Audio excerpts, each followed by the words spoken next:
బీసీల రిజర్వేషన్ల కోసం చట్టపరమైన అడ్డంకులు లేకుండా కులగణన చేయించారని ప్రభుత్వ విప్ ఆది శ్రీనివాస్ తెలిపారు. బీసీ రిజర్వేషన్ల కోసం ఢిల్లీలో జంతర్ మంతర్ దగ్గర నిరసన తెలియజేసినట్లు పేర్కొన్నారు.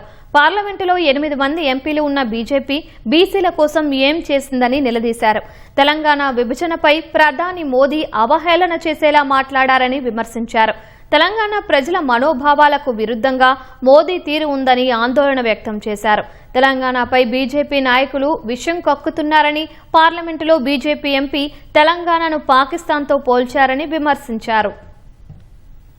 రాష్ట్రానికి వస్తున్నటువంటి భారతదేశ ప్రధానమంత్రి నరేంద్ర మోదీ గారు బీసీ బిడ్డలకి ఈరోజు సమానం చెప్పాల్సిన అవసరం ఉంది. తెలంగాణ రాష్ట్రంలో తెలంగాణ రాష్ట్ర గౌరవ ముఖ్యమంత్రి రేవంత్ రెడ్డి గారు ఈ ఇందిరమ్మ రాజ్యంలో ప్రజాపాలనలో 42% రాజకీయ విద్య ఉద్యోగ కల్పన కోసం ఈరోజు కుల గణన జరిపినటువంటి తీరు, ఆ తదుపరి తెలంగాణ చట్ట సభలో 2 తీర్మానాలను కూడా చట్టం రూపంలో చేసుకున్న సందర్భంలో రాజకీయ పరంగా 42% రిజర్వేషన్ అమలు చేసేటువంటి చట్టాన్ని, విద్యా ఉద్యోగ ఉపాధి అవకాశాలు కూడా 42% ఇచ్చేటువంటి అవకాశాన్ని బీసీ సంక్షేమ శాఖ మంత్రి ఉన్నటువంటి పొన్నం ప్రభాకర్ గారు ఆ బిల్లును ప్రవేశపెడితే సాటి బీసీ బిడ్డగా నేను ఆ సభలో ఆ బిల్లును బలపరిచే అవకాశం వచ్చి మాట్లాడేటువంటి సందర్భంలో ఈ తెలంగాణ రాష్ట్రంలో చట్టం రూపంలో 42% రిజర్వేషన్ అమలుకు ముందుకు అడుగు పడ్డ తర్వాత ఈరోజు మీరు సంవత్సరం అవుతున్నా